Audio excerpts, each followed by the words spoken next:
Able to repair and reproduce itself rapidly, it covers more of the Earth's land than any other plant and feeds more wildlife than any other.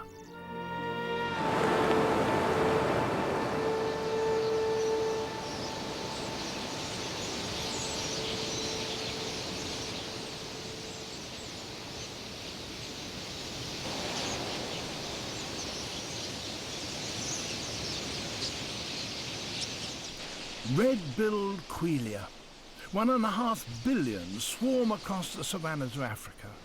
These are the most numerous birds on Earth. Some flocks are so vast that they can take 5 hours to pass overhead.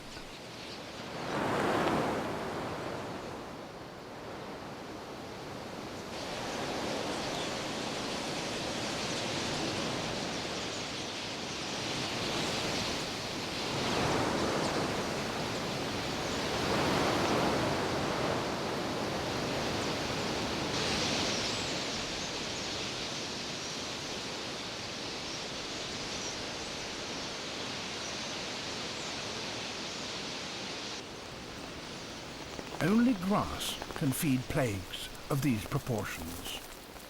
The ravenous hordes devour the seeds, and the leaves and stems are cropped by great herds of antelopes.